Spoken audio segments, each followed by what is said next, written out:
Mr. Beretta, is here with us for hour number 2 inside of Cafe Kubal. You know that Wake Up Call comes to you from the Cafe Kubal studios every Monday through Friday from 9 a.m. to 11 a.m. Eastern Time. And each month you'll find us at Cafe Kubal, one of their many locations. And we're here at Sweetheart Corner. Just a couple days ago, Mary Grimes sat in this chair, the new head coach for LeMoyne Dolphins women's basketball, and now the new director of athletics, Bob Beretta, is sitting here. So Mary kept the seat pretty warm for you. How you doing, Bob? I'm doing excellent, Dan. Thanks for having me out here today.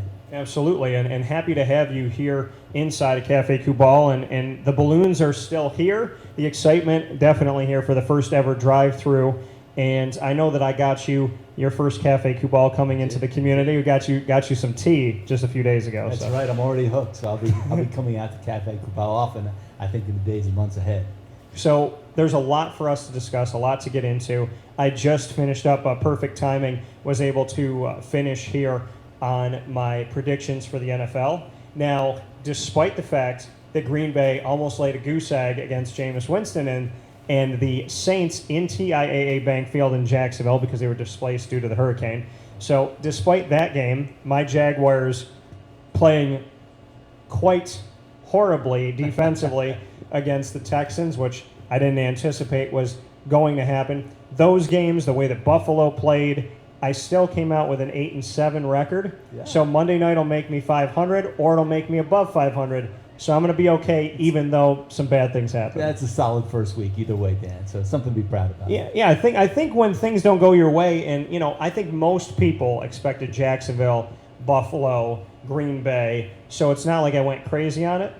And Detroit, they scored. They ended the game, as I mentioned earlier, on a 23-3 run at home against San Fran. Yeah. So that was my boldest pick of the week, and they only lost by 8. So 8-7 for me. I'm feeling good with all the craziness that's still happening. Yeah, get your feet wet. It's first week of the year. It's all good. Yeah. So speaking of football, you have a long tradition with Army, and before coming to LeMoyne, you spent a lot of time there, and obviously there with scheduling games, and I'd love to go into just what that meant for you to not only be someone within the staff at Army that was scheduling their games, but to schedule the Army-Navy game and to know that the background of this team is so much greater than simply being a student athlete. You're a student athlete and service to your nation, so they have technically 3 jobs at the same time. Yeah, they really do. And the scheduling piece at an independent, I would argue, might be the hardest scheduling job in the country and I think Army's scheduling job, it really is the hardest job in the country because at West Point we were scheduling 10 games a year. You have the Navy game, you have the Air Force game, but you have 10 holes that you need to fill on that dance card every year. So I worked out 10 to 12 years. In fact, when I left Army in March, I had Army scheduled through 2034 completely with a couple of openings in 2035, but had a lot of 35. And Syracuse is dotted on that schedule quite often. We had put together a 4-game series in the mid-2000s that are 2020s that are coming up now, and we added some games on the back end before I left, so something to look forward to. But it is an all-encompassing project. If you want to try to put all those pieces together at West Point, you want to play like academic institutions. You want to play places that make sense geographically. It's that home versus away mentality, that blend, that mixture. So there a lot goes into the schedule. It's a big mosaic, and you're just trying to fit pieces in to make sure the puzzle fits. Yeah, there are certain people that you're going to play every year. Obviously, you're going to play Navy. And, Notre Dame is one of those teams that comes up on the schedule and whatnot. You try to play your other independents. When you have some of those openings, what do you look for? What was kind of the, I guess, the word for it, as you were looking at Army each year, like you said, having it scheduled through 2034 and most of 2035, what was the mentality or the mold that you were looking for at Army when you had a couple open dates? Yeah, great question, Dan. And it's really a blend. It was a blend of geography. You want to play. So as an independent, you need to schedule those November dates. If people ask me all the time, what was our biggest threat to independence, and I would say scheduling. If you don't have games to play, right? You're not going to survive as an independent. So for me, when I would tackle a year, I would try to knock out those November dates. And we would play, Army would play Air Force that first Saturday in November every year. So that game got taken care of. That week got taken care of. So then I'd go to look at the other independents, and we were blessed that UMass, now UConn, right? Both geographic players where we save an awful lot of money if we can hop on a bus as opposed to chartering a plane. Yeah. So as opposed to spending over $200,000 on a charter plane, we can get a bus and drive out there. So those would make sense. So you try to knock those out. And then beyond that, you're looking for a mixture. And at Army, we were looking for different places in the country that we would want to visit. Texas. It was a very fertile ground for Army in terms of recruiting. So we'd want to go out there every year or every other year, that kind of thing. We want to look at like institutions academically. Where in the country is the Army recruiting from? Where is West Point recruiting from? And ultimately, we want to go against teams that we feel like we can be competitive against. I'm not going to, we weren't going to be bashful about that. When we put a schedule together every year, we want a schedule that we can look at and say, all right, we feel at Army we're going to be competitive in every game with maybe 2 reaches. We would look at maybe 2 reaches, and this year Army's going to play Wisconsin. Now, we did that game at Army. We scheduled that game with Wisconsin 7 or 8 years ago, 2 or 3 ADs prior. And so now they just kind of come to fruition. So I would always look to try to schedule a game against a Power 5, a major Power 5, and then one other Power 5 school, such as a Syracuse, such as a BC, maybe a Duke, maybe a Northwestern, a school that had like academic qualities, but we weren't looking to fill the schedule with that. For the most part, I was looking at 2 Power 5s and the rest group of 5 schools that made sense for us academically, geographically, recruiting-wise, and ultimately teams that we felt we could compete against on the field. And I have to ask you here, because she's liked a lot of our stuff this morning. Who's Brenda? Well, Brenda is my sister. Okay. Brenda is my sister. Yeah, I was just with her down there this weekend and spent some time. So yeah, she's one of my biggest fans, if not my biggest fan. So she'll be very active on social media here, Yeah. I'm sure.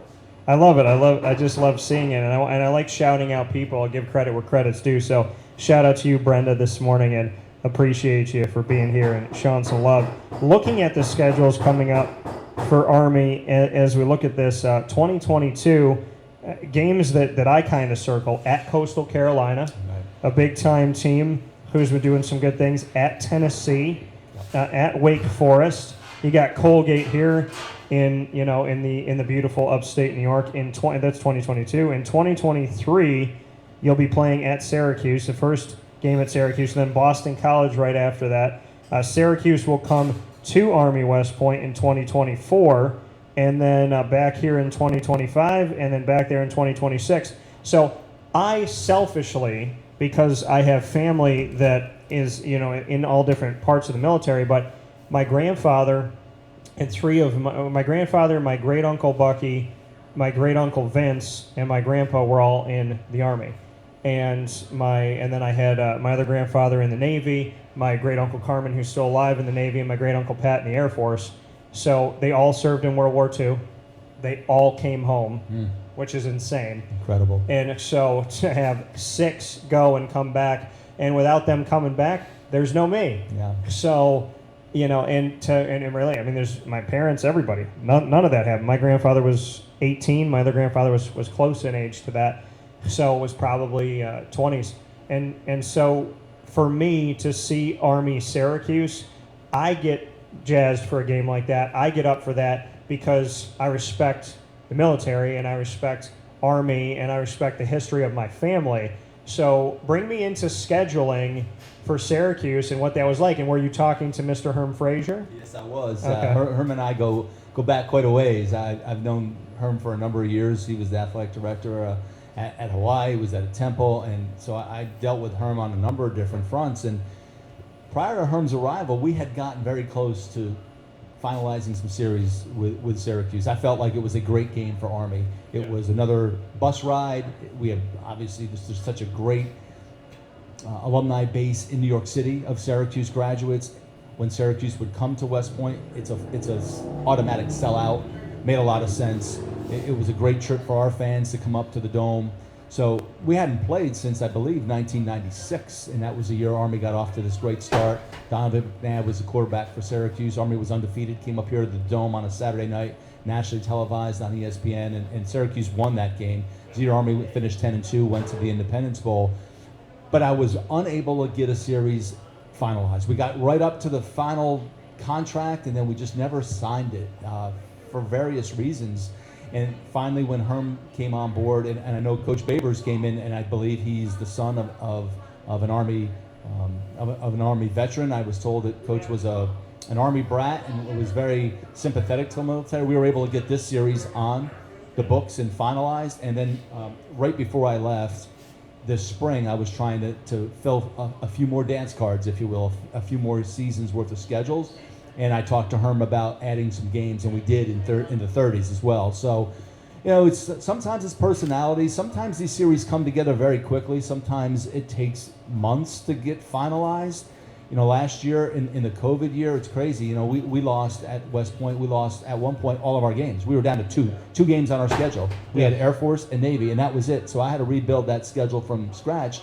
And to the point where I was actually calling people on a Wednesday to see if they would play on a Saturday. Yeah. So then it kind of looks strange when you're saying, well, you're scheduling 12 years out. Last year you were well, everyone was in the same boat last year. So it was just a very unique situation. So when in the 2030s is Syracuse scheduled? I believe it's 32, 33. Okay. I think it's those years. I brought my grid with me when I left in March. I ended it. My last day at West Point was March, the end of March, and I think I brought all my files with me. I'd have to go back and check, and certainly they could have changed since I left, because while the schedules are in place, they are dynamic, and sometimes people call and ask for a date change, and you do what you can to try to help them out. Yeah, you know, because we look at this, and Buffalo is also on the schedule for 2033. Yeah, we're out there. Yeah, and that's just what's been released. The Army does not release its schedules. They're out there. They kind of leak out. Sometimes the opponent wants to announce a series, and we do that. But Army, typically, when I was at West Point, we would announce the schedules in their entirety. So, for instance, the 22 season schedule should be probably getting put out here this fall, officially. Yeah. We're taking a look right now at Coastal Carolina, Texas San Antonio, at Tennessee, Louisiana Monroe, Georgia State, at Wake, Colgate, Air Force in Arlington, at Troy, UConn, at UMass, and of course Navy back in Philadelphia. Yeah, you look for a blend. You look for a blend of schools that, again, we hope that, I say they, but when I was there, we hoped that we would build something that we felt like we could look at and say, hey, there's 6 or 7 games that we should be very, very extremely competitive, if not 10. And then you had the Air Force and Navy games, which you know every year are going to be a battle. I don't know if you had a chance to watch any of the Navy Air Force game this weekend. I was able to watch quite a bit of that. And it's a battle. I finished 23-3, but it was close at the half, and those games are just year in and year out. They're going to be brawls, backyard brawls, and you know they could go either way any year. You're obviously a fan of athletics since forever, but being so involved in football, here with Bob Beretta, the new LeMoyne Director of Athletics here in our community, and the other half of AD and DT, which is every first and third Wednesday of the month, which we just started here in September. And of course, Wednesdays at 9 a.m. Eastern Time is Dolphin Time, as you so adequately coined it. That's right. And so Dolphin Time every Wednesday at 9 a.m. We have first and third Wednesday as Bob and I and AD and DT. And then every second and fourth is the Dolphin Dive. And this week, I will be unveiling who that's going to be for week 1. But we have 2 awesome guests coming up this month. Very ecstatic. One of the female student athletes and male student athletes will be joining us here from 2 different worlds, one on a court, one on a field. So I'm very excited about what's coming up here. We'll be releasing that on Facebook at Wake Up Call DT, Twitter at Call DT, and Instagram at Wake Up Call _DT. I don't know if you saw my story, Bob, but I found a Fins Up song, and I used it with you, and I have this thought in my brain, and I'm unveiling this to Bob for the first time. Yeah, he can attest to this. So the song, I mean, we've seen Dabo Sweeney do the dab. We've seen some other things. I think if one of the teams gets a championship or something, I think we have to do a video of you and I suited up doing a little dance to this one. And this is the song. It just says fins up.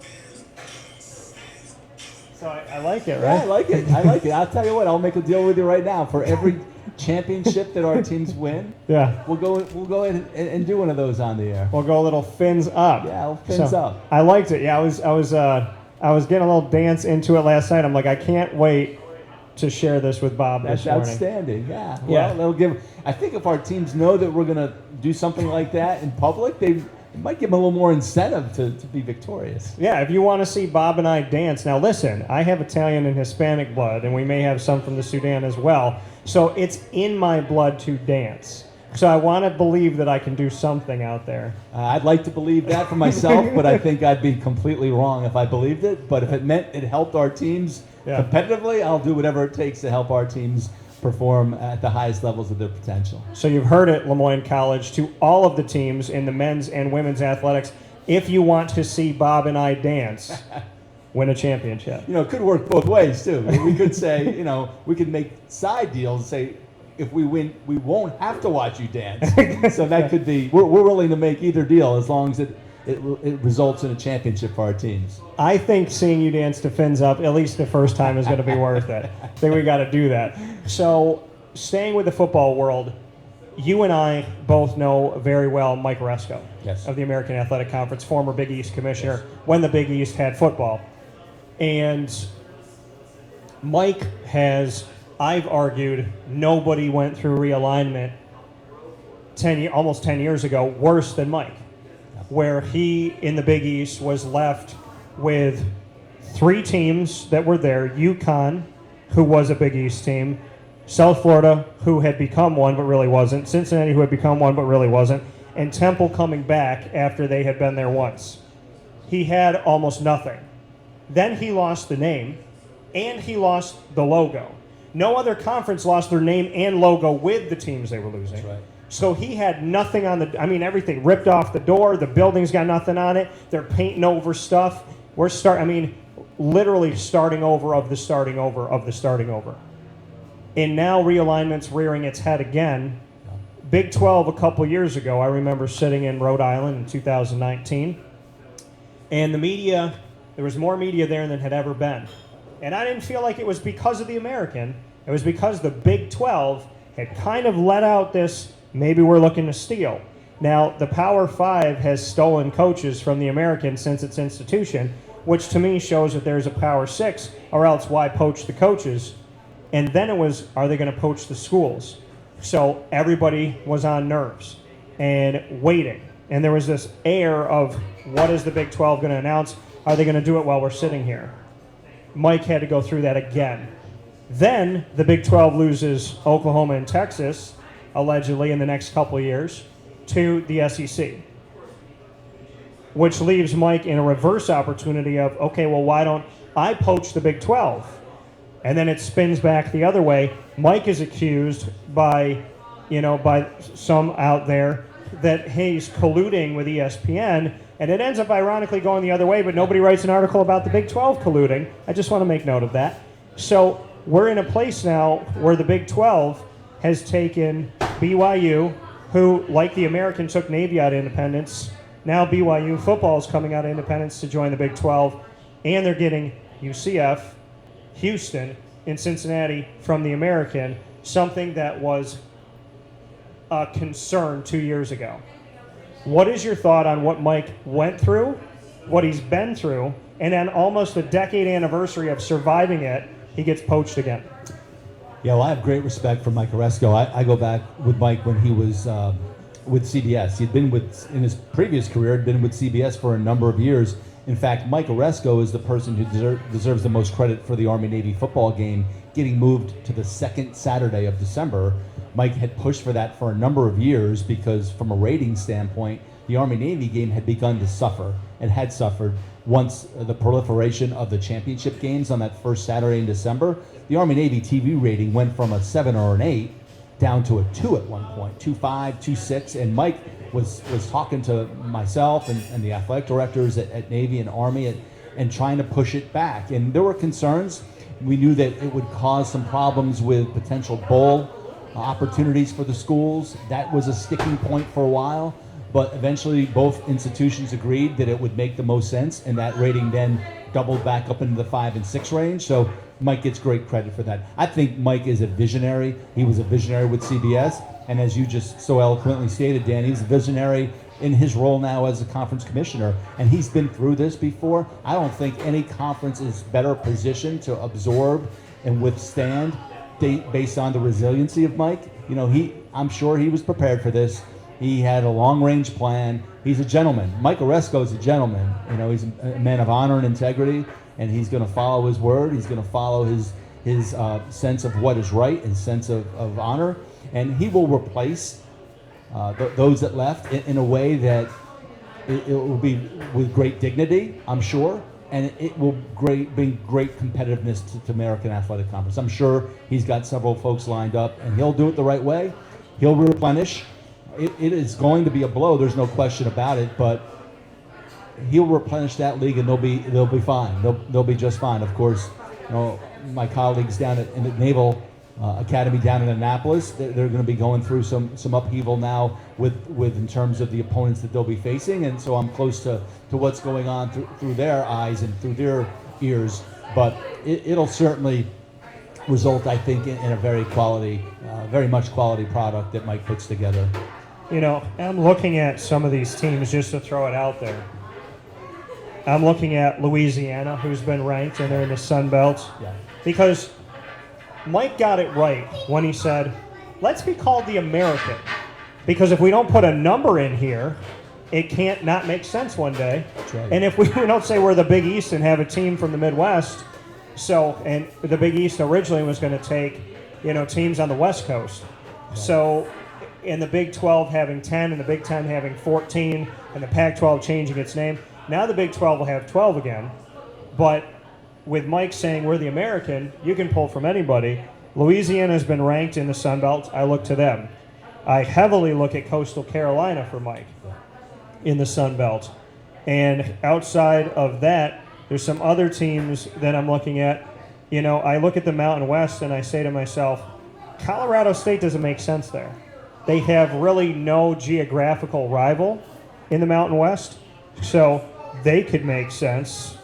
And just for fun, not that this would ever happen, Hawaii going up against Kenya Matsalolo of Hawaii would be cool. And I know he plays them, but the reality of this is in the Mountain West, Mike can make a call to Air Force because of that Navy game. He can make a call to Colorado State because it would make sense. I have said this for, 3 years now. I want Buffalo. They're good in women's basketball. They're good in men's basketball. They're good in football. Mm-hmm. They recruit from this area. And Mike Washington Jr., who comes from right up the road from Cafe Kubal here on Sweetheart Corner at CNS, played in his first ever game that he could play in and had some good numbers there as a running back for the team. So I like Buffalo as another team that they can look at. And Western Michigan's got my guy Tim Lester there. Yeah. And I would love to have a little Midwest feel with Western Michigan. And, of course, I would also make that call in the right now, because Mike and I talked about BYU in the past, and he said, basically that they weren't really that interested. I'd make a call to Liberty. Now, I know that they're in another conference, but maybe you could try and pull them all the way and for football. But there's definitely a bunch of teams for them to look at. They can make a Florida footprint again with losing UCF by going after an FAU. So they can do that. Lane Kiffin had been there in recent history.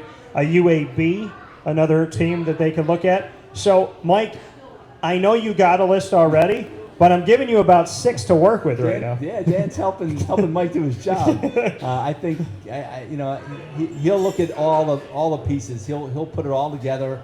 I think geographically it's a big opportunity to expand that footprint and look at television markets, because that's always very important.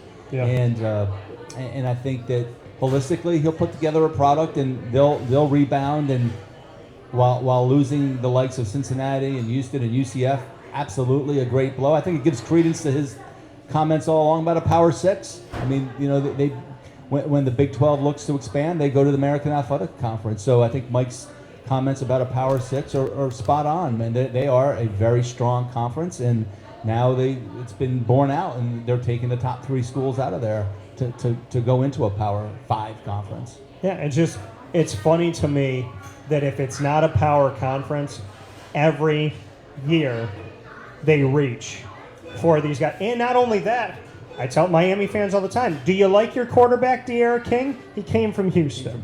So it's not only, I mean, they poach the players. They poach the coaches. Now they're poaching the schools. At what point do they try to just take over the city in and of itself and maybe try to move the city? So, I mean, if it's not a Power 6, then why do you need it so bad, is my question. The SEC, the Big 10, the Big 12, the ACC, the PAC, everybody has looked to the American to take their coaches, their up-and-coming coaches. Mike Norvell, granted he had a bad week this week at Jacksonville State, but how he went up against Notre Dame, that's a Memphis guy. 5 running backs are in the NFL right now from Memphis, and 2 of them scored last week yesterday, Kenneth Gainwell and Darrell Henderson. So I know it because I spent almost a decade with it, and I was with Mike arm in arm before they had a name and a logo. So I know what the American Athletic is, and I don't defend it for any other reason than it deserves it. So I think it's a true definition of what America is. Yeah. America had an overlord, let's call it, Power 5, taking from it, and America fought for its independence, fought for its right to stand on its own. And when America was beaten down, it rose. When America went through a fire, it burned in the beginning, and then it used that fire. It never laid down. And Mike, being the leader of the American Athletic, to me, he's the definition of America. Bend but don't break. Yeah, no question. And a lot of those schools that are in the American were held membership in Conference USA when Army was in Conference USA. A lot of those schools, we played them week in and week out, whether it was a Memphis, whether it was a Cincinnati, whether it was a Houston. So we're very familiar with those schools, very familiar with what he has left in that conference, and very familiar with probably places that he's going to look to now replenish with. Is it weird for you coming to LeMoyne and seeing everything on the Heights, but then not having football? Because you are in the Northeast 10 and St. Anselm. A good friend of mine, Joe Adam, has a football program there. So is that something is that ever in the back of your mind, like, oh, we could have Dolphins on the field? Well, it's always in the back of my mind. Always thinking about better ways to improve our athletic program. But I miss football. I mean, it's a big part of my life. I was there for 34 years at West Point and was very involved in all things that were football there. The Army-Navy game, all the scheduling, all the bowls. I had the responsibility of arranging all those, all the television contracts. So I'd be lying to tell you if I didn't have an eye towards the television on the past 2 Saturdays, watching an awful lot of the college football games.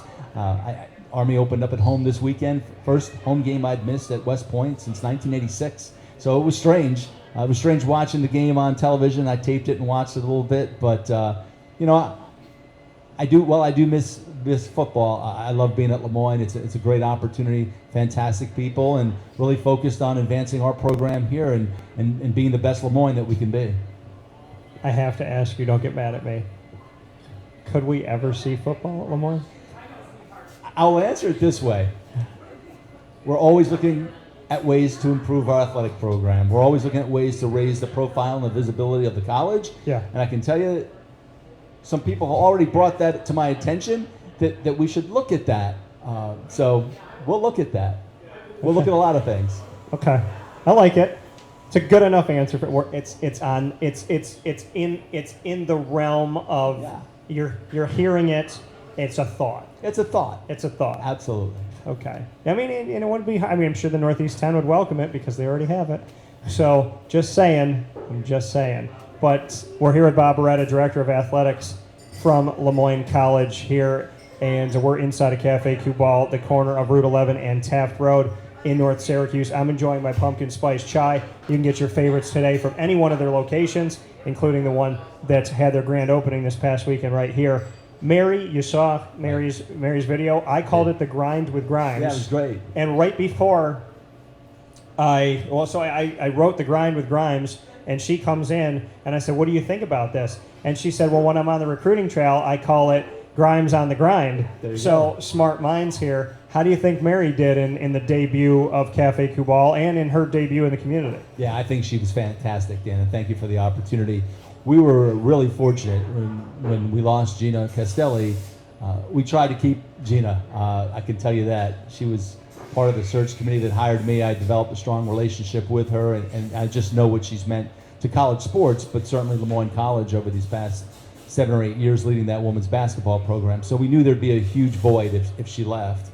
But we were really fortunate that we felt like there was an outstanding candidate out there, and in Mary Grimes, who'd been here twice previously, served as an assistant under Gina. So while we were so disappointed to lose Gina, we felt like we were blessed to have the opportunity to replace her with someone like Mary, who is going to do a fantastic job. She's going to be immersed in this community. I think you saw with how she performed on Saturday, and she's genuine, she's authentic, she loves being here on the Heights. Our young ladies around that program have responded so well to Mary being back, and I think we're going to see great things from that program and great things from Mary Grimes. I asked her, because you say it all the time, on the Heights, and I asked her what that meant to her. What does it mean to you? Because you use that moniker so much with LeMoyne, on the Heights, and refer to it as the Heights, which really gives it an identity. What is that identity?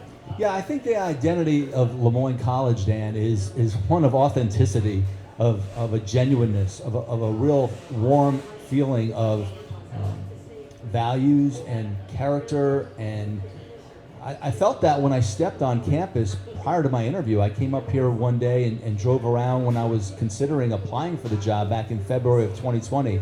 And I felt this warm sense of mission on this campus. And I think it all kind of gets put into a blender, and it comes to this feeling of community. And I think that's what, when I say on the Heights or refer to LeMoyne or the athletic department in that manner, it gives it that identity, as you just mentioned. It's just not a place. It's more of a feeling. It's more of a community. And I think what I found from day one as I researched this position to now being over 4 months on the job as the athletic director, really since January, is that there's this incredible passion about LeMoyne College. There is a passion amongst its graduates, amongst its current students, amongst people that work there that don't have a connection other than it's a place of employment. There is just tremendous passion about being part of that community, about being part of that mission, and a sense of service. There's a huge sense of service. So when you think about all that, right, passion, and I talked about it, passion, hope, and service, it kind of are the prevailing elements of the culture that I found, and it's being nurtured on that campus every day. So I think when you refer to LeMoyne College as the Heights, I think there's this warm sense of belonging and this really strong sense of community. Yeah, I think when you say on the Heights, the height of your potential, the height of your faith, the height of your drive, the height of your perseverance, the height of what you can do in your professional world, in your personal world. When you say on the Heights, in a way, you're asking everybody at LeMoyne in the community to reach their highest of their highs. Yeah, well, I couldn't have said any better, Dan. I refer to this all the time. I think one of the missions of athletic administrators, we're always, our primary goal, right, our number one priority is always to be in complete alignment with the academic mission of the institution. But then secondly, we want to put our student athletes in position to reach the uppermost levels of their potential, right? We want them to reach the highest level of what they can be, both as contributors in the community, contributors on the court or on the field, and contributors on campus in so many different ways. And one of the words that I've talked about a lot this semester has been elevate. So as administrators, we're trying to elevate. We're trying to increase our level of service every day, a couple of inches, an inch every day. As athletes, we're trying to elevate our game every day, every session, every training session, every practice. As coaches, we're trying to learn and get better every single day so that we elevate. And if we can all continue to elevate a little bit every day, we'll be able to look back in 6 months and say, we won a championship and this is how we did it. We were able to grind together. We were able to elevate every area of our service just enough so that when it all came together, it was an awful lot. Bob Beretta, Director of Athletics here with us on site on location, Cafe Kubal, Sweetheart Corner, the corner of Route 11 and Taft Road in North Syracuse. And I love that they had their grand opening. So it's a familiar name, but a new location. Mary, a familiar name at LeMoyne, but a new head coach. You, a familiar name in the state of New York and in athletics, but new here to LeMoyne. It's all comes together in this world. How small, in your opinion, is the sports world? Because they say, oh, it's a small world. I think the world is small. I think the sports world is darn near tiny, that you turn around in like a porter potty and it's like, oh, there's Phil. You know what I mean? It's such a tiny world that I think that the older I get, you realize that you should build bridges, never break them, because the sports world really is that close-knit together. Oh, 100%. I am in full agreement. I just give you a couple of brief examples. When I was at West Point back in February of 2020, and I learned of the opening here, I started to do my research. And as I began talking to people that I was working with, either at West Point or different projects, there was always a LeMoyne connection. For instance, we were in the process at that time of talking about a major renovation to the football stadium at Mikey Stadium, and they're still in the fundraising stages, but we had partnered with Legends Hospitality, and we were in for a meeting one day, and they brought their president of global sales and a vice president of global sales in, and I had known them, had been talking to them, and during the course of that conversation that day, it was in February of 2020, that I came to understand that Mike Ondrako, who's the president of global sales, and Mike Behan, the vice president of global sales, both former LeMoyne basketball players, graduates, both played here. Again, continuing that theme, I was talking to someone who I dealt with for many years at CBS Sports, Kelly Dunn, senior vice president for marketing. During the course of that time when I was considering applying, I come to realize that she's a LeMoyne graduate. Had no idea. So there were all these consistent themes that were emerging, but to your point about the world being small, here's someone that is a major personality in that Legends Hospitality organization, too, in fact, LeMoyne graduates, people that I'd been dealing with. Vice president of CBS Marketing, had dealt with her for 2 decades. Didn't realize she was a LeMoyne graduate. I know that that there are LeMoyne graduates sprinkled around at high levels, and it does speak to your point of being a very small world, particularly in the world of sports. Yeah, and it's a beautiful, and you see that it surrounds you, and you had said off the air to me that when I had made some connections with different things, you said, Dan, I was surrounding you before I got to LeMoyne, that this would work out. So that's right. It's just funny how the world works, where it's like God's setting up dominoes and you have no idea, and then they all fall and you go, oh, this is really cool in the here and now, and then you find out that he's been setting them up for like 2 hours, 2 years and 10 months, and he just decided one day to hit it, but it had been there. You find out you go to a concert and this person ends up being your best friend years later, and you were at the same concert when you were 15 years old, but you didn't meet until you were 27, and this is like somebody who's like a brother to you now. It's crazy how the world works, and I call them God incidences because I don't believe coincidences happen. I don't believe anything's chance. I think that, God's literally like, all these dominoes are set up, and then he just flicks it one of the days. Yeah, it's not our place to know exactly the why in that moment, but in time we'll know the why, and as you just mentioned, more times than not, you'll think back and say, well, now that makes an awful lot of sense. Yeah. We just don't know at the moment, but it's here inside of Cafe Kubal on the corner of Route 11 and Taft Road. Myself, Dan Tortora, joined by Director of Athletics of LeMoyne College, Bob Beretta. We've hit the ground running, and we made the announcement on August 26th, my Grandpa Cavino's birthday, at 2:13 to honor a time that God shows me almost every day. 21 and 13 put together my number and his. And after doing that, on September 1st, right away, got after it and did our first AD and DT. Mary's been here, you're here. Our first Dolphin Dive is this Wednesday, September 15th.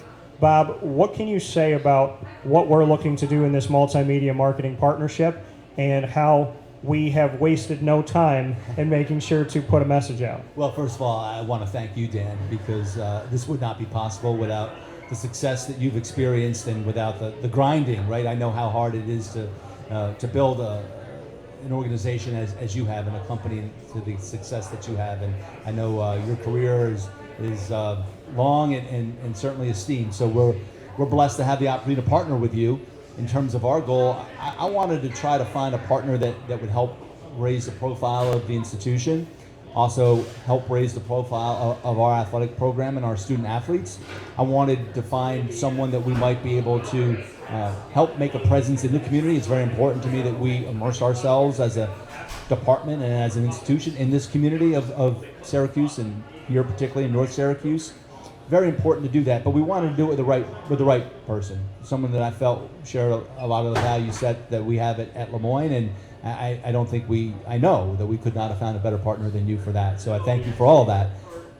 We have hit the ground running, and it's been fantastic to give LeMoyne a little bit of exposure in terms of already with AD&DT and with Mary Grimes, and now here today in the Dolphin Dive on Wednesday.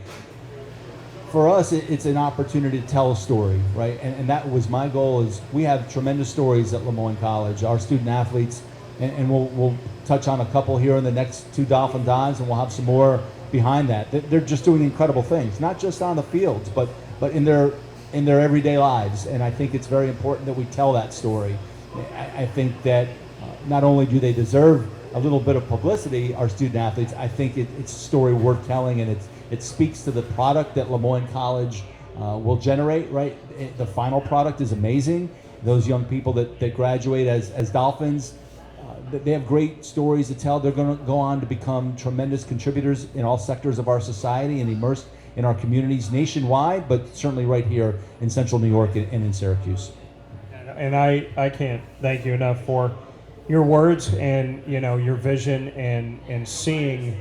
You work tirelessly. I mean, in my world, you work every day hoping that you make a positive difference, hoping, I don't do it for accolades. I don't do it for money. I mean, obviously, it's a business. You want to grow it. You want to do different things with that. But I do it more than anything else to serve God, and anybody that knows me knows I'm never going to be bashful of that. But it's to serve God. It's to bring goodness and positivity. It's to help make somebody's day. If your day is bad, I want to make it better. If it's great, I want to make it greater. And I believe in the redheaded stepchild, the places that people haven't gone to yet, because I am one.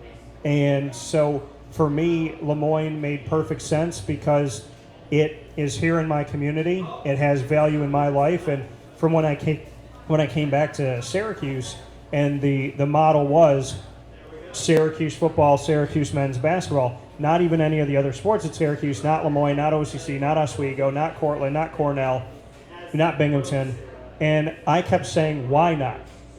And I got to a point where I said, you know what, I'm going to do what I want to do. And anybody that battles me back, when I worked for other people, it was a question of, why are you telling the story? Why aren't you doing what everybody else does? I said, listen, in my opinion, I'm doing what everybody else is doing, but it's with my own twist. What I'm also doing is going into all these worlds, all these households, all these institutions and these courts and these fields, and telling the stories that need to be told. And LeMoyne, to me, has had a near and dear place in my heart, because I kept saying to myself when I came home from Florida, why not LeMoyne? And Gina Castelli and I got to start that road, and we just continued it. When you came here, ironically and very God incidents-wise, Gina's the one that introduced you and I. And, from the moment that I met you, I knew you for 2 seconds, and I said, Bob, we should talk. And you said, yeah, I'd love to meet with you, grab lunch or something. And my vision to do something like this has been in the background, but the fact that you saw it, you believe in it, and that we can do this together, this to me is starting a trend. It's starting a precedent that I'm very excited about. And like I said, I want to go back and watch this video a decade from now and say, Bob, look at what we did. But knowing the type of people that we are, I want to enjoy everything we accomplish. And then I want to say, all right, Bob, 10 years later, what are we doing next? Yeah, I mean, I couldn't have said it better. And you touched on all those things, Dan, that attracted me to LeMoyne, and those themes that I have found at LeMoyne. You talk about, you mentioned it in right there about goodness, right? It's part of our mantra. greatness meets goodness. You talked about service. Well, that's a huge part of the Jesuit faith and what we stand for at LeMoyne College, service. And then the passion is what I found at LeMoyne. With anyone that talks about LeMoyne and part of LeMoyne, there's this incredible passion, and you can see that passion in your voice for what you do, right? For what you do, which I'm attracted to passionate people, because I'm passionate myself. And I feel like you can accomplish great things when you're with like minds when it comes to that, and the passion for this industry, but also the passion for LeMoyne. It was, for me, it was a no-brainer. It was a perfect person to partner with, and I think our goals are the same. Our goals are to be immersed in this community, to tell great stories that maybe aren't being told, and to shed some light on some other things that may not be gaining the exposure that they deserve. And I know where we are in this market, and I have nothing but positive things to say about my friends at Syracuse. In fact, my daughter works in the athletic department now at Syracuse University. I just feel like LeMoyne can carve its own niche in this marketplace. I think we're a little bit different, and I feel like we do things the right way. Not that Syracuse doesn't, I believe they do as well. But I just feel like we can coexist, and we can be the best LeMoyne we can be.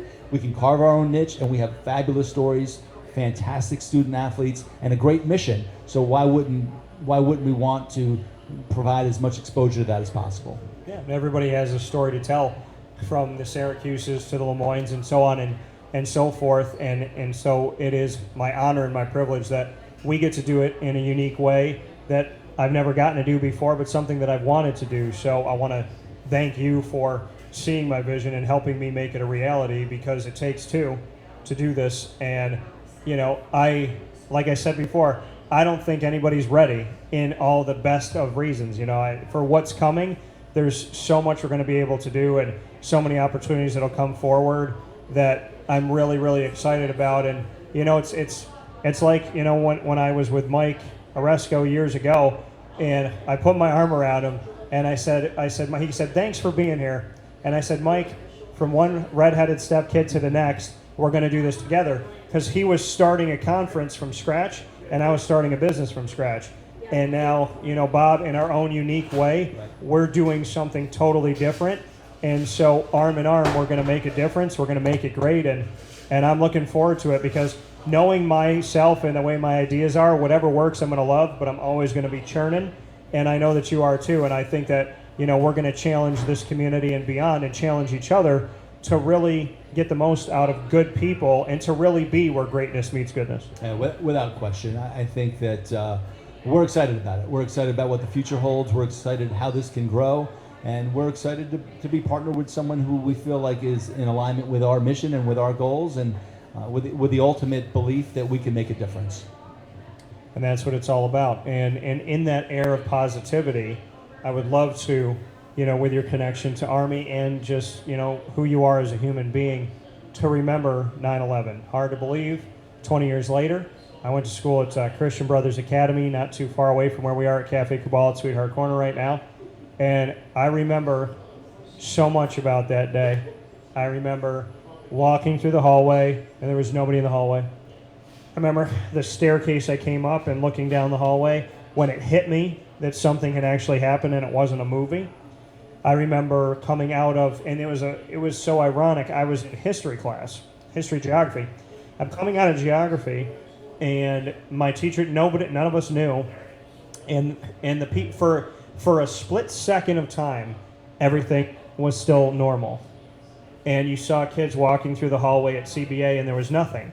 And then someone said something amidst the sea of us, and then it kind of hit. Some people knew and some people didn't. Then I went into my religion room, and I asked my religion teacher, can I turn the TV on? And she said no. And I said, well, somebody just said one of the towers was hit.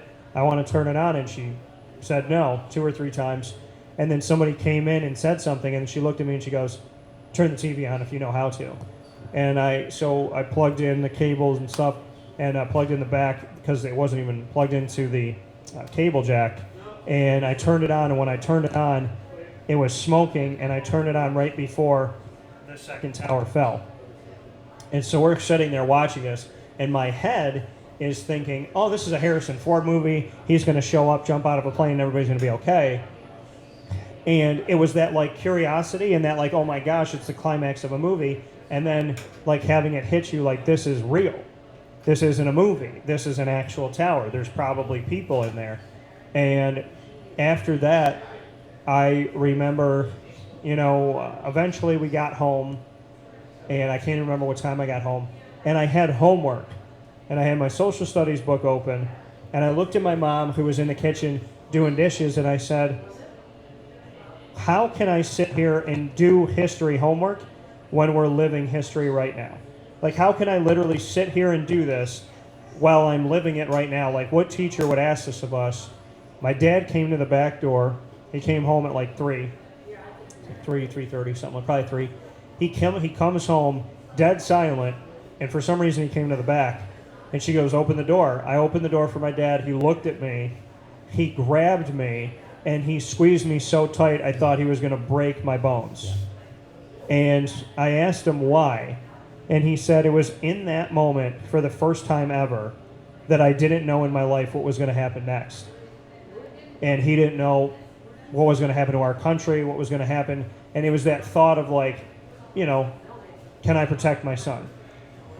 I will never forget that day for the rest of my life. I cannot for the life of me believe that it was 20 years ago. You were at Army for 34 years, so you were at Army when this happened. Yeah. What do you remember of the day? And what was life like on a campus that features the people that in a moment like that are kind of looking to each other going, okay, we're not waiting for someone to react. We are the reactors. Yeah, it was incredibly moving, Dan. To answer your question first about the day itself, I was in the athletic department at Army at West Point, and we had an administrative assistant who, just outside my office, had turned on the television, and I noticed that she was riveted to it and walked right outside and watched the events unfold myself on television 50 miles to the north of West Point, or I should say to the south of West Point. I went up to our athletic director. It was Rick Greenspan at the time, went on to become the AD at Indiana and down at Rice. And they were in a staff meeting. He was in a staff meeting. We had a home football game that Saturday scheduled against Buffalo, of all teams, one of your favorite schools. And I pulled the AD out because there was no internet at that time, or it was just that we were scratching the surface of what it could be. There was no social media, so news didn't travel that quickly. So I went upstairs and I talked to his administrative assistant and said, hey, I need to talk to Rick quickly. So I pulled him out of the meeting and told him there is a significant happening taking place that we need to be aware of, and that it very well could cause the cancellation of our football game that Saturday, because he was in a meeting about that. So this conversation was going to supersede that meeting that he was having. And of course, the events unfolded as the day went on. But being around our football players, we practiced that day. I had the opportunity to do a couple interviews this past week, one for CBS and one for the Associated Press, and Reich collected, talked about those times. Todd Berry was our head football coach, and I gave Todd a tremendous amount of credit because he was a leader of those young men at that time, and they needed someone that would provide them the space, would provide them the opportunity to talk, but to provide them leadership, because their world's changed in a heartbeat, Dan. At that point in time, it was a time of peace, and while cadets would enter West Point with the knowledge that they could be called to a greater mission, go out and defend our nation's freedom, it wasn't, at that point in time, it was a safe place to be. In a moment's notice, their lives changed dramatically. They knew that with a matter of 6 to 8 months, they could find themselves in harm's way defending our nation's freedom. I think one of our football players said at the time, he said that we don't know where we're going to be in 8 months, but we're pretty sure there's going to be sand beneath our feet. They knew they were going over. They were going to lead from the front, and everything changed dramatically in a matter of seconds. So it was impactful, it was powerful, it was emotional. We didn't play that first Saturday as college football was suspended for that weekend. So we ended up rescheduling that Buffalo game for November, but our first game back was the 22nd of September, and 11 days later down in Birmingham. We played down at UAB, and we were absolutely dismantled by UAB. We were down 34-3 at the half, lost 55-3. How could those players not be distracted by everything that was going on. So much larger than football. But football was important. Football was important for us to be able to convey the message to the rest of the nation that our men were strong, that our men were resilient, that our young people were going to be leading from the front, and that the country was in good hands. And I in one of the interviews I talked about, even now, I second guess a little bit. I was the SID at the time. I was an assistant athletic director and the sports information director, and oversaw the football communications piece. And we were inundated with media requests, inundated to the point where I had to limit them. But I didn't know looking back, if I limited it enough, because they were just fully engulfed in everything, in all the events, but also so many media requests. But I felt it was really important. I thought it was important that the nation heard what I was hearing. What I was hearing was this confidence, this uncertainty, but this passion, this resolute determination to go out and defend our nation's freedom. And I felt like while we were in just terrible place in our nation's history, this tragedy that had occurred, that we were going to be okay because these young men were going to be leading the way. And and for you, I mean, you get to know them personally. How did you handle the fact that, you're not their father biologically, but to some of them, you could be an extension of that, or an uncle, or a big brother?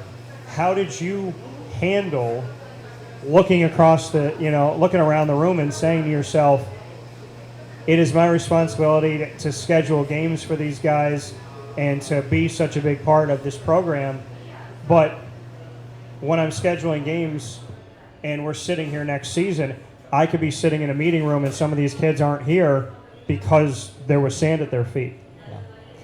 Yeah, it's a great point. And you know what? It provided me an incredible motivation over the years that I stayed at West Point. It really put my value set back in place. I was never in the military, and I wasn't going to be able to lead these young men in the battle. But what I could do in my role as, at one point, the executive AD there at Army, the second in command in the athletic department, or whether I was an entry-level intern when I started, I was motivated to do the best job I could every morning when I got out of bed, because I wanted our young people to look back at their time. If they were in a foxhole someplace in the Middle East, or if they were in harm's way somewhere, that they might think back to the time as a student athlete at West Point and say, you know what, I had an extraordinary experience. I look back at those were the best years of my life. So that motivated me to do the best that I could every single day, because I wanted to provide our young people, our young men and women that would go out and lead our nation's sons and daughters into battle. I wanted to provide them the best memory that I could from their time at West Point, because they were going to go out and make this world a better place for myself and my family, and so that my daughter, at the time she was 2, and I went home and hugged her that day as well, that they were going to help deliver a place where she could pursue her passions, whatever they would become. And it was because of people like Chad Jenkins and Clint Dodson and Dustin Plumador and Brian Zickerfus, all these members of that football team and those that followed, that would make this world a better place. Did you feel the weight on your shoulders before, during 9/11 time, or after that whatever experience you gave these student athletes at Army might be the last that they ever had? That's a great question, and you try not to focus on that. You know that war is a bad thing. There's nothing worse, and you know how it impacts families. There was a baseball pitcher named Steve Reich, and people want to Google his name, Reich, and Steven was the best of the best. He would have been drafted by the major leagues. He was with the Baltimore Orioles for a while. He got called back to service. He was flying Apache helicopters, and Steven was raised his hand. He was in command, and there was a unit that was going to go out and try to bring some Navy SEALs that were behind enemy lines that were caught back there. And so it was going to be one of his pilots, and he raised his hand and said, "No, I'm going to go." Part of the Night Stalkers group. He went and led that mission. It got shot down. Steven was killed, and I attended his funeral in a small town, Washington, Connecticut, on a July weekend. I believe might have even been around the 4th of July, And I remember driving through this small town, this small community of Washington, Connecticut, not far from Danbury, and seeing flags. Stephen was a hero. Stephen was a hero before he gave up his life for the ultimate sacrifice. He was a hero in that small town, and I couldn't help but think how many times that scene was being played out around the country, and it impacted me greatly. I have a flag from his service in my office today, here at LeMoyne with me. I've had it in my office every day since that time. And that's when it really impacted me, Dan, when I went back into Stephen's hometown, and I said, I hope and I know that this country greatly appreciates the service of our men and women in uniform. And it's moving to see an instance like that where you say goodbye to a hero. But that scene has been played out many times, way too many times over the past 2 decades before that.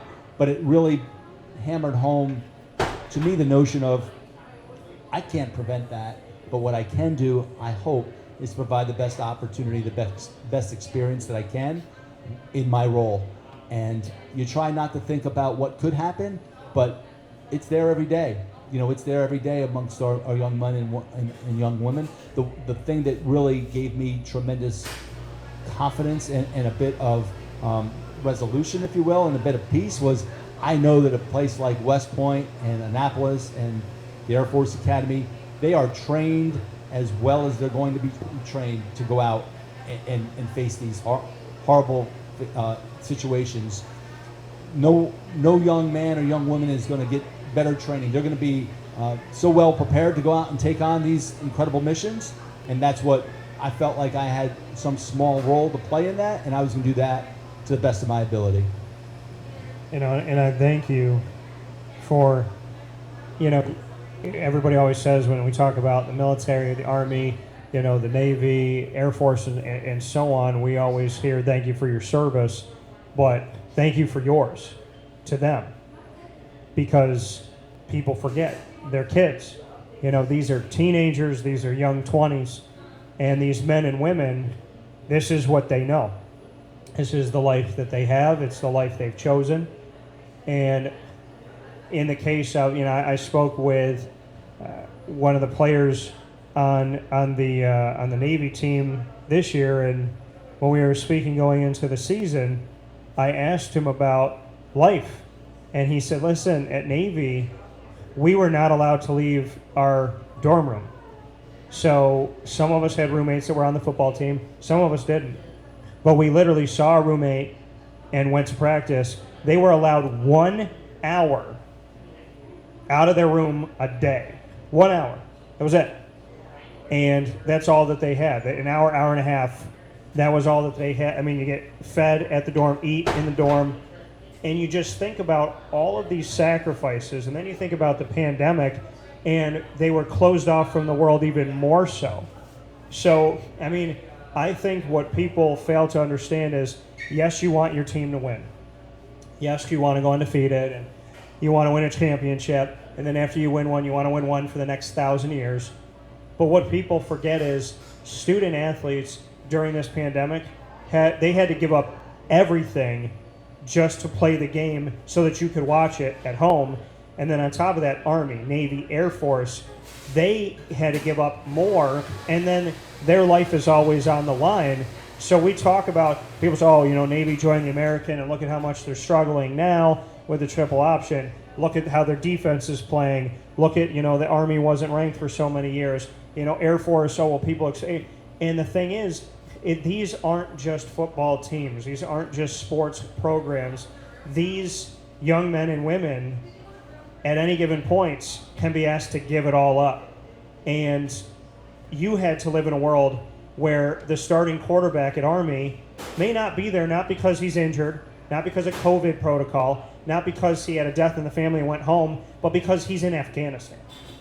And nobody else outside of the military teams has to feel the weight of, our starting wide receiver that had 1,000 yards last year, he got killed on a mission. That's such a rare, small group of people will ever experience that. And for you to have to stand in a room and go, oh, Matt used to sit there. He was killed after he went here on this mission. Oh, yeah, that's where Steve was. That's where Pete was. That's where Sally was. That's where Stacy was. I can't even fathom having to look in the room and say, they're not active for this game because they're on active duty. Yeah, I'll tell you the other thing that really impacted me, Dan, was right after 9/11, the applications to West Point spiked, and that speaks it spoke volumes of that generation, of this generation, that we've been in war for 2 decades, and the numbers of application at West Point, and I believe it's the same in Annapolis and out in Air Force, have spiked. And so not only are there still a small number of young people willing to sacrifice at the highest level, it's never been higher after a time of war, after this insipid action on our country. There were so many young people that raised their hand and said, I want to serve. I want to defend our nation. I want to hold those accountable that did this horrible act on our country. And that moved me greatly, and it spoke volumes of this generation, and it continues to do so in a time of a volunteer army and a volunteer navy and a volunteer Air Force, that so many young people are so willing, so passionate, so determined, so resolute to go out and defend our freedoms and our ways of life. I think that provides us all, it should provide us all with a great feeling of warmth, a great feeling of confidence, and a great feeling of belief in this country and our young people. Yeah, and I think that's a beautiful note, the fact that you mentioned that people not only still want to serve, but after something like that, where you think that people would run and hide and cower in a corner, no, more people stepped up and said, no, I'm going to help. And like you said about Stephen Reich, when someone else could have gone, he said, I'm going. And he gave his life. He gave up his future. He gave up playing baseball. He gave up being a father. He gave up everything because he said, they're not going to go, I'm going to go, this is my job. Yeah. Leading from in front, that's what West Point is all about. And that's what, quite honestly, those are the traits we're trying to instill in our young people here at LeMoyne College and in colleges across the country. I can speak to LeMoyne because that's where I am here on the Heights. But we want our young people to lead from the front in a different manner, right? They may not go out and serve in one of the military branches, but they're going to go out and serve the community in so many different ways. And we want our young people to lead from the front and be tremendous, active folks and active, valuable components in all sectors of society in our community. And we feel like we're doing that. Here with Bob Beretta, Director of Athletics at LeMoyne College, and part of our multimedia marketing partnership that we just started here in September with LeMoyne. We're on site on location at Cafe Kubal on the corner of Route 11 and Taft Road, Sweetheart Corner in North Syracuse. Before we wrap things up and play a little bit of rapid fire, you talk about leading from the front. What would you like to see from this country? 18 months of a pandemic. Some people would argue that we are so divided. We said 20 years ago, united we stand. And not everybody lives that way now. We've said we never forget, and some people have. What do you want to see, not only from the Central and Upstate New York community surrounding LeMoyne, but in general from this country and from the world? How do we lead from the front now? How do we make the next move in history a positive one? Yeah, such a difficult question, Dan, and so impactful. I think we need to put personal beliefs, personal agendas aside and come together.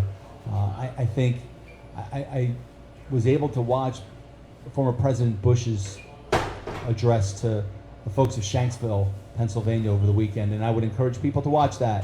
It was one where it didn't speak to being a Republican or being a Democrat or being an independent. He talked about this nation and what he recalls this nation to be as back then at the time of these horrible terrorist attacks, we came together as one, and we put competing agendas aside for the greater goals of this country, for the mission of one. So I would encourage people to view that. It's about a 10-minute speech, and I watched it yesterday, and very moving, but it also brought us back to center, to where we need to be as one, and remember that we're all in this together. We're one community, even though we're across the country, and we need to be able to fight together as one, right? We can accomplish so much as one united front, as opposed to, right, the fingers, the separate fingers. The fist is so much stronger than the separate fingers, and not to simplify it to that degree, but to come together as one, to put competing agendas aside and look for the future, and look for what's in the best interest of our young people, because that's who this country, that's who we're going to count on to lead this country, and we need to be able to be in a place where we're feeling that we've done the best that we could to hand over a united front. And it's so difficult to put into words, because it has been such a difficult time, and we have been through so much, and there has been such division. But remember, we're all one people with one common goal. And coming from Bob Beretta here on Wake Up Call with Dan Tortora inside of Cafe Kubal. Final note here, rapid fire. We'll go 2 and 2. Could be about literally anything. And so I'll let you have the first question. So I'm going to ask you what's your favorite beverage here at Cafe Kubal has been? It's got to be the chai, and it's the pumpkin spice. But then also I did a mixture of honey and brown sugar in the chai, and so that's been good. I finally had the iced one, which was very, very good. But yeah, I would have to say the chai is my favorite with almond milk, and because I can't have regular milk, it's just my stomach doesn't like it. So I would have to say the chai, pumpkin spice, or honey and brown sugar. Okay, great answer. What is the one word that you hope most people would say about you, if they could only say one word? Integrity. Okay. I like that. Why? Honor and integrity. I know that's 2 words, but that's what we should all strive for, right? I think that if you operate with the highest levels of honor and integrity, it's going to be very difficult for people to think anything but positive thoughts about how you would impact that community. So I would hope that people feel like they may not agree with all the decisions that we're going to make at LeMoyne, but they're going to do so knowing that whatever we tried to do, it was with the highest levels of honor and integrity. Fair enough. I like that. Honor and integrity. What's your last one for me? My last one for you is you've been all over the country. You've been in this for many, many years. You've talked to athletes in every sport.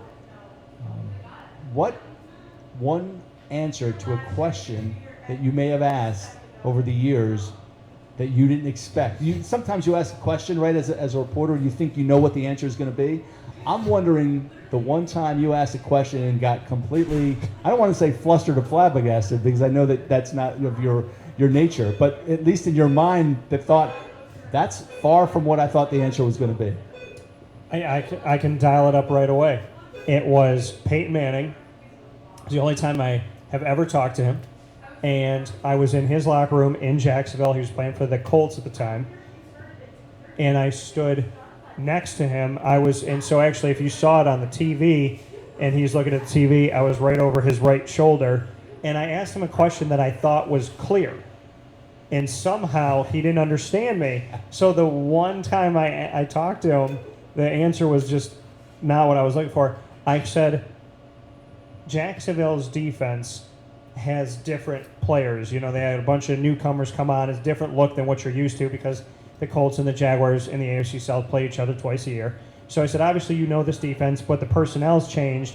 What can you say about the personnel that you saw out there on the field, like what you were seeing from the new guys on the field? So in my head, I'm saying, what do you think of the defense of Jacksonville going up against them with these new players? I thought that was self-explanatory. How do you view the defense with the new guys out there? And he looked at me and he goes, I don't understand the question. He's like, I don't I don't play for them. Like he was like, I play for the Colts. I don't play for Jacksonville. I can't speak to the personnel because I'm not on the team. And I was like, what? And I remember looking at him going like, I want to do it again. And then somebody else, and I was like, he's looking at me like, how am I supposed to answer the question? I'm not on the roster and I don't make the decisions. And I was like, yeah, but you're the quarterback that just had to throw in amongst them. So how can you not answer? Like, what did you see from the defense? So it just threw me off. And I remember shaking and if you see me on camera there, shaking my head like, this is the one time I got to talk to him. This is what he said to me. So I need to have another chance with Peyton. I would say that. I would think you'll get one. Yeah, I hope so. My last question for you is, who would you consider to be the most inspiring person in your life? Wow, great question. My father he passed away. Sorry. When I was 30, so he passed away. It's almost 25 years ago. But I would say my mother. My mother immigrated to this country when she was 17, and she left her entire family behind for a chance of a better life. And the more stories I learn of her journey, of her adventure, to make my life so much better than what hers was, she's an incredible inspiration to me. And the fact that the two of them together were my biggest inspirations. I'm blessed to have that strong family background, but to see what she's gone through and what she sacrificed to attempt to find a better life and to put forth a way that my sister Brenda and myself could flourish in this country and both go to college and both pursue high levels of success in our chosen professions. And these are two blue-collar folks that came from nothing. So they're my biggest inspirations. I love that. Mom and Dad. It's fitting. And I'm sure, what's Dad's first name? His name was Bob. Bob. And your mom? Joanne. So shout out to Joanne. Shout out to Bob, because I know you can hear us up there. Right. And, I think I'm sorry that he's not here, but and I know in our faith that he is. That's right. So, and how do you see your dad? Do you see your dad in certain things? Something happened and it kind of makes you feel like he dropped you a little nugget that day? Yeah, my dad was my biggest fan. I played 3 sports in high school. He was worked for the New York Telephone Company, so a lot of Saturdays when I had football games, he'd be working, but he had a telephone truck. He'd park off in the distance. I'd see the telephone truck. He was my first baseball coach, was always at my baseball games. I played baseball in college. I went away to St. Bonaventure. It was a long haul for them to get 5-6 hours away, so they didn't get a chance to watch me play a lot in college, but when they were there, he was always so proud, and I know that he's proud now. I was the SID, the assistant at Army from 1987 till 1995. I was named the SID in 1995. 6 months later, he was diagnosed with cancer, and he was gone 6 months after that.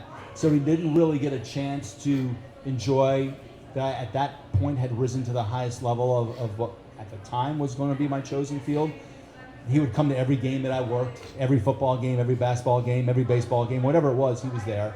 And he was proud, and I know that he's proud looking down at what we were able to accomplish at West Point and now at LeMoyne. So he's with me in spirit. I know he's with me every single day. I see his face every single day in almost every action that I do, and I'm blessed to have my mother with me still in very good health. So I know that she's with me as well. Shout out to Bob and Joanne. And with that being said, here on Wake Up Call with Dan Tortora, our final note that I would like to make to each of you out here is to make sure that you are with us in Dolphin Time Wednesdays on Wake Up Call at 9 a.m. Eastern Time, 80 and DT the first and third Wednesday with Bob Beretta and myself, Dan Tortora, and the Dolphin Dive with student athletes, coaches, and administration on the second and fourth Wednesdays of each month. So every Wednesday at 9 a.m. Eastern Time is Dolphin Time, AD and DT, and the Dolphin Dive. And of course, a final note here that Bob and I always like to throw at you is fins up. Fins up, Dan. So we appreciate it. Thank you so much for everybody that's here at Cafe Kubal and everybody that's come through. And we definitely appreciate having you here and all the Cafe Kubals from this location at Sweetheart Corner on the corner of Route 11 and Taft Road in North Syracuse, the newest location and the first ever drive-through, to 343 Fayette Street in Manlius. inside of Golisano's Children's Hospital, where they're doing great work and performing miracles every day, we hope, for the kids and their families right in downtown Syracuse, and of course on 401 South Salina Street, 208 North Townsend Street, and 3501 James Street. So we thank Cafe Kubal, Matt Goddard, and the team. We thank LeMoyne College. I thank all my listeners as well as viewers and readers on wakeupcalldt.com, and let you know one final note here as we give an appreciation to everybody that's been a part of this, as I want to not only thank LeMoyne, but thank our Central and Upstate New York partners, Cafe Kubal, Carvel DeWitt, the Wildcat Sports Pub, Victory Sports Medicine and Orthopedics, Chick-fil-A Cicero and Chick-fil-A Clay, Avicoli's, Canine Camp Dog Daycare, PB&J's Lunchbox, Ma and Pa's Kettle Corn and Popcorn Factory, Mother's Cupboard, Canine Campground Dog Boarding, the Millhouse Market, Pizza Man, Honda City of Liverpool, and Progressive Dental. And let you know that Wake Up Call with Dan Tortora is live Monday through Friday from 9 a.m. to 11 a.m. Eastern Time. We went a little longer today for you, under promise and over deliver. YouTube.com/WakeUpCallDT, Facebook.com/WakeUpCallDT, Facebook.com/LiveNowDT. 3 places to watch and 2 places to listen.